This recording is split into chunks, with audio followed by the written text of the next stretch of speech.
Você já reparou como algumas pessoas simplesmente param? Elas não brigam, não fazem um anúncio, elas só se retiram. E de repente, o silêncio delas é a coisa mais barulhenta na sala? Todo mundo começa a sentir a falta. O ar fica diferente. Chega um momento para todo homem em que o barulho social para de fazer sentido. A risada no bar parece oca. A sua própria presença parece uma performance. Agora, imagina se você parasse também. Sem drama, sem post de despedida. Só silêncio. Porque, como Nietzsche disse, é na solitude, não na sociedade, que um homem se lembra de quem ele realmente é. E quando você para de socializar compulsivamente, o mundo não acaba. Na verdade, é aí que ele começa. A maioria das pessoas nunca se faz essa pergunta. Elas não têm coragem, porque lá no fundo existe algo muito mais assustador do que a solidão. É a possibilidade aterrorizante de que elas estão vivendo a vida de outra pessoa, um roteiro que nunca escreveram. Nós nascemos no meio do barulho. Desde o primeiro respiro, a sociedade nos envolve numa história. Uma história que diz que silêncio é vazio, que solitude é fracasso, que estar sozinho é ser indesejado, não amado, invisível.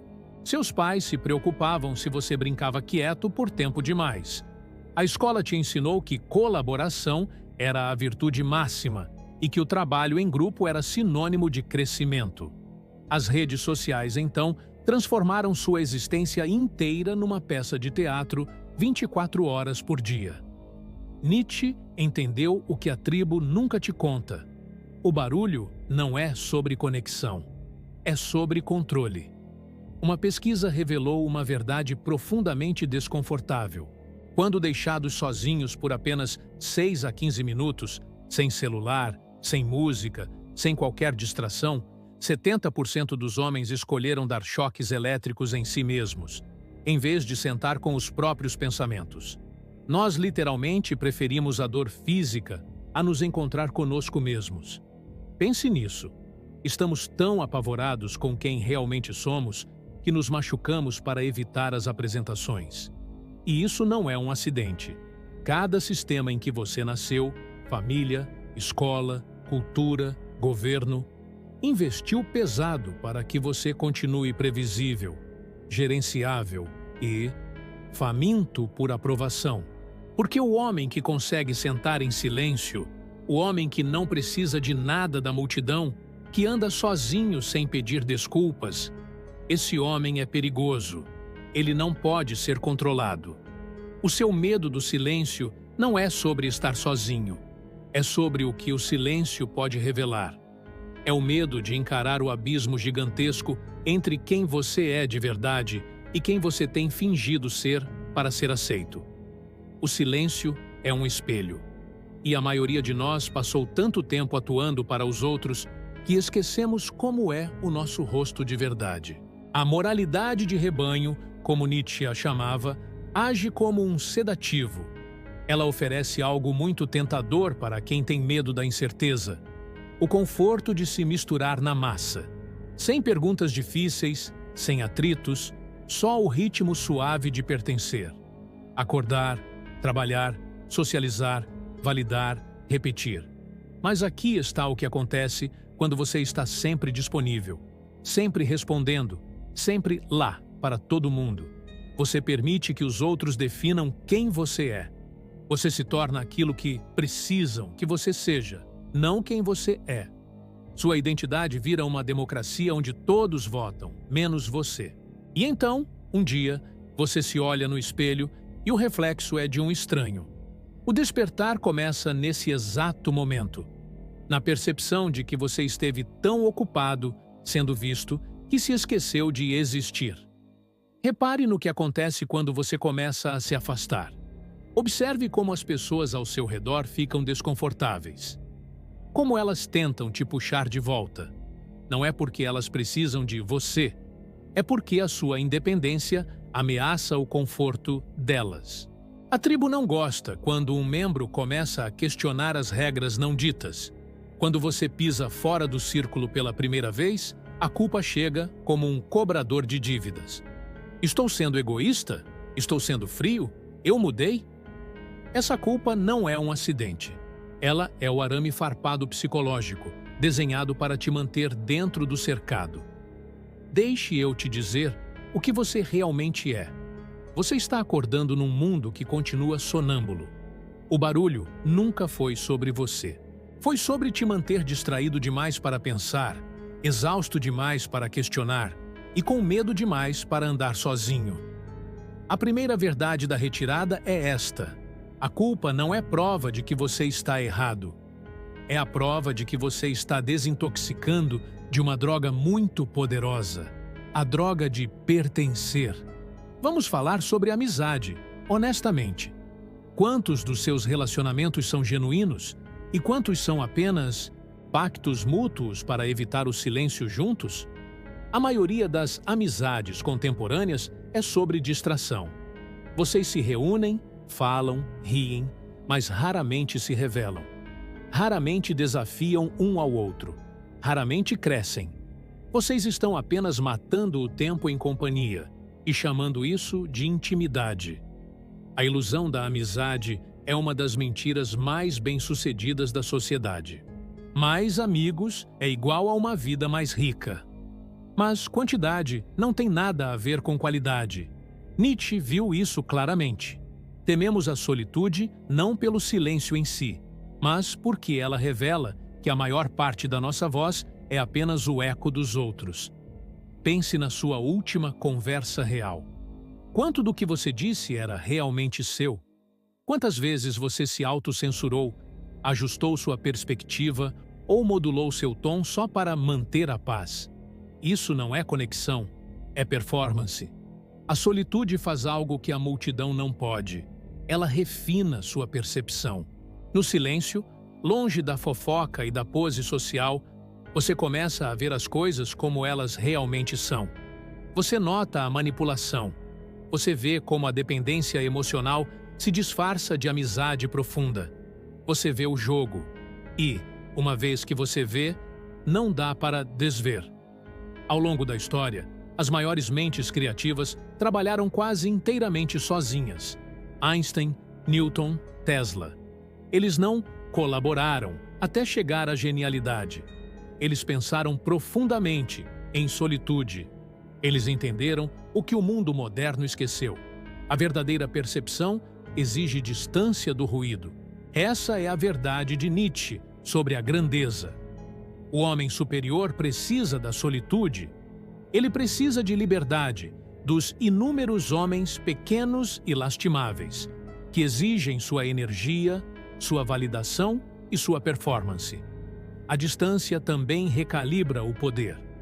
Quando você está sempre disponível, respondendo mensagens instantaneamente, indo a todos os encontros, você não tem poder. Seu tempo e sua energia são commodities que os outros acessam de graça, sem merecer. Mas quando você se retira, quando você se torna seletivo sobre onde sua energia vai, algo muda. Sua presença se torna valiosa precisamente porque é rara. Isso não é manipulação, é estabelecimento de limites. É reconhecer que sua força vital é finita e preciosa. A sociedade não te acrescenta, ela te dilui. Cada conversa em que você morde a língua, cada encontro onde você finge interesse que não sente, cada festa onde você fica olhando o relógio, pensando em como ir embora sem ser rude, tudo isso te diminui. Não porque as pessoas são ruins, mas porque a maioria das conexões não é real. É transacional, uma troca de moeda social para manter a ilusão de pertencimento. A verdadeira independência não nasce em multidões. Ela é forjada na fornalha da solitude, onde você encara sua mediocridade, seus medos, suas covardias. E ao encarar, você ganha o poder de mudá-los. O homem que pode andar sozinho não precisa andar sozinho. Mas ele pode. E essa diferença, essa capacidade de solitude é tudo. Significa que ele entra em relacionamentos por escolha, não por desespero. Aqui está a verdade que mais incomoda. Você é viciado em aprovação. Todos nós somos. E esse vício está matando silenciosamente tudo o que é único e poderoso dentro de você. Pense na última vez que você criou algo, escreveu algo, pensou em algo. Qual foi seu primeiro impulso? Compartilhar. Não para refinar, não para preservar, mas para receber feedback, para ser validado. Esse impulso não é criativo, é parasitário. Ele drena o poder do seu trabalho antes mesmo que ele tenha a chance de respirar. Torna-te quem tu és. O grande princípio de Nietzsche soa simples, mas é impossível de executar enquanto você busca a aprovação de pessoas que, elas mesmas, buscam a aprovação de outras. Cada sistema em que você nasceu tem interesse em te manter faminto por validação. Porque no momento em que você para de buscar a aprovação deles, é o momento em que você se torna ingovernável. A solitude é a desintoxicação desse vício. É o período de abstinência, onde você encara o pânico de não ser visto, de não ser curtido, de não ser afirmado. Na primeira semana que você para de socializar regularmente, a ansiedade bate como uma crise de abstinência. Você checa o celular compulsivamente. Se pergunta se as pessoas estão te esquecendo, seguindo em frente sem você. Essa ansiedade não é a prova de que você cometeu um erro. É a prova de que você está se desintoxicando de uma droga poderosa. Mas algo mais acontece. Vão te chamar de frio. Vão te acusar de ter mudado. Amigos que, na verdade, nunca te conheceram, vão lamentar a morte da versão sua que eles inventaram para o conforto deles. Aqui está o que eles estão realmente dizendo. Você parou de atuar. E isso nos deixa profundamente desconfortáveis, porque a sua autenticidade nos lembra da nossa própria farsa. Sua independência destaca a nossa dependência. A morte da validação começa com uma percepção. As mesmas pessoas que te aplaudem hoje vão te criticar amanhã. A multidão que celebra sua conformidade hoje, eventualmente vai exigir uma conformidade diferente. Não há como vencer esse jogo. Quando seu valor próprio depende da reação dos outros, você está para sempre à mercê deles. Você está para sempre se ajustando, para sempre ansioso. Uma folha ao vento, confundindo movimento com direção. A distância revela que muitas das suas relações eram construídas sobre conveniência, não sobre conexão. Elas nunca foram reais. Quando você para de socializar por validação, essas relações naturalmente se dissolvem, sem brigas. Apenas um afastamento silencioso, quando ambas as partes percebem que não havia substância real ali. E isso é bom? É necessário. Porque só quando as conexões falsas morrem é que se abre espaço para as verdadeiras. Até quando você vai trocar a sua paz por companhia? O que realmente acontece quando você para de desperdiçar energia em performance social e a vira para dentro? A transformação não é um raio, não é uma iluminação súbita. Em vez disso, é uma reorganização lenta, um ajuntamento de energia psíquica que estava espalhada por 1000 conexões rasas e que agora se acumula em algo profundo e concentrado. Pense na sua energia como água. Quando espalhada, ela é uma poça rasa, estagnada, que evapora no calor dos compromissos diários. Mas quando você a contém, quando você a canaliza para um propósito singular, ela se torna um rio, poderoso, imparável, criativo. É aqui que entendemos o Übermensch, de Nietzsche, o além do homem. Não é um super-herói de gibi. É o ser humano que superou a atração gravitacional da multidão e aprendeu a orbitar o próprio centro, que cria seus próprios valores em vez de herdá-los, que trilha seu próprio caminho, mesmo que ele passe pelo deserto. Na solitude, você para de ser um consumidor e se torna um criador. Você começa a produzir, a ter pensamentos originais, a desenvolver perspectivas que não foram entregues a você. O silêncio não é vazio, ele é cheio. Cheio de ideias tentando emergir, cheio de intuição lutando para ser ouvida por cima do ruído que você carrega na cabeça há anos. É a voz do seu eu autêntico finalmente conseguindo falar algo. A psicóloga Julia Cameron escreveu: "Até que experimentemos a liberdade da solitude, não podemos nos conectar autenticamente. Podemos estar emaranhados, mas não somos encontrados." A verdadeira conexão exige que ambas as partes sejam totalmente elas mesmas. E você não pode ser totalmente você mesmo se você não sabe quem você é.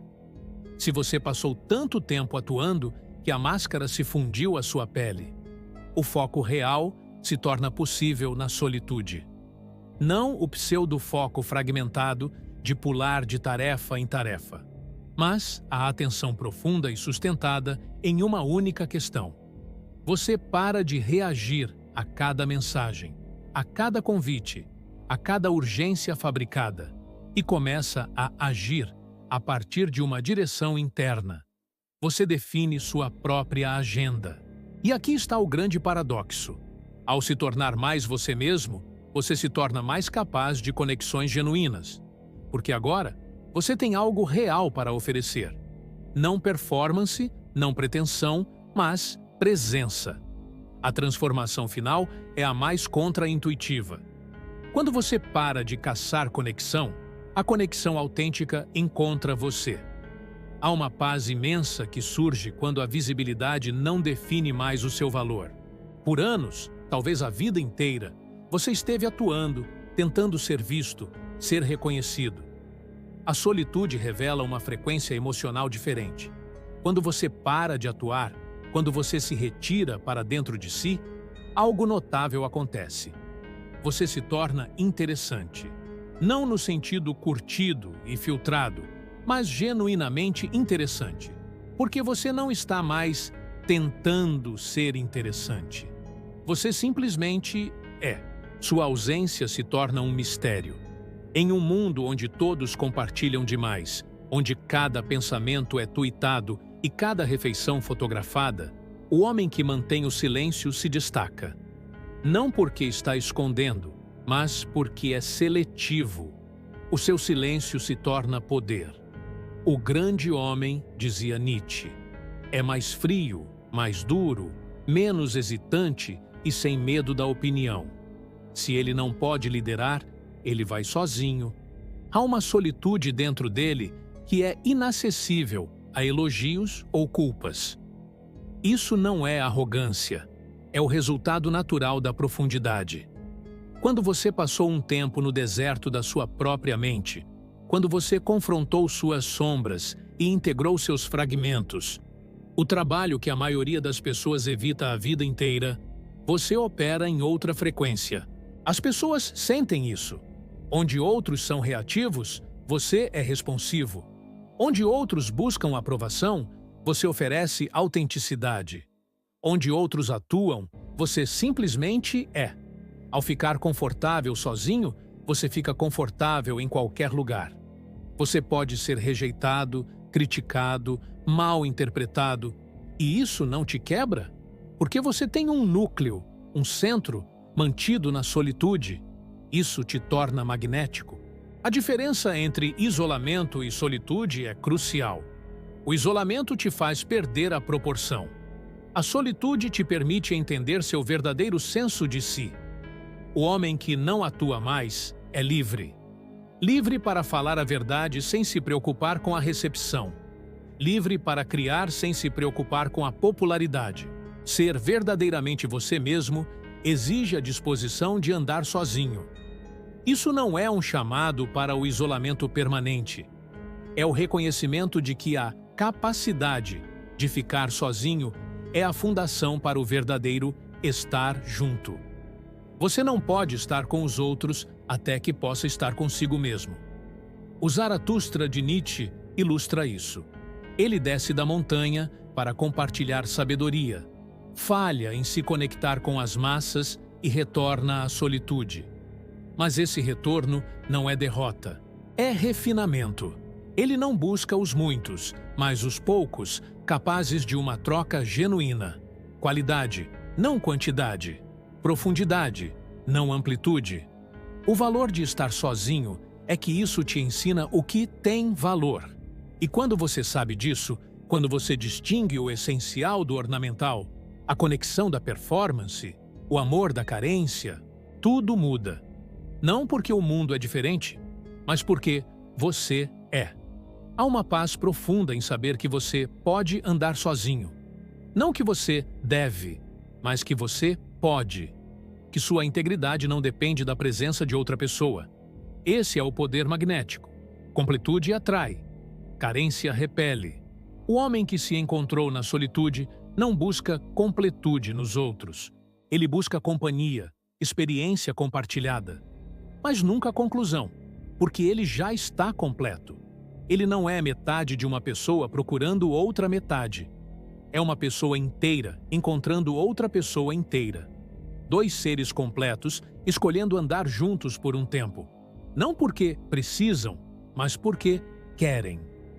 A jornada solitária é cíclica. Você se retira para clarificar e então retorna para contribuir. A diferença? Você retorna mudado. Você pode estar no meio do caos social, mas mantendo o silêncio interior. Você pode se conectar sem ser consumido. Isso é a promessa da solitude. Não uma fuga da vida, mas um engajamento total, nos seus próprios termos. A multidão não vai entender isso. Vão te chamar de egoísta, mudado, frio. Deixe que chamem. O julgamento deles é a última corrente que tem sobre você, e ela só te prende se você der poder a ela. Ande sozinho quando precisar. Ande com os outros quando escolher. Mas sempre, sempre, ande como você mesmo. Nietzsche estava certo. A coisa mais nobre que um ser humano pode fazer é se tornar quem ele é. E esse se tornar não acontece no barulho da multidão, mas no silêncio sagrado da solitude. Porque quando você para de socializar, você para de atuar. E, finalmente, começa a existir.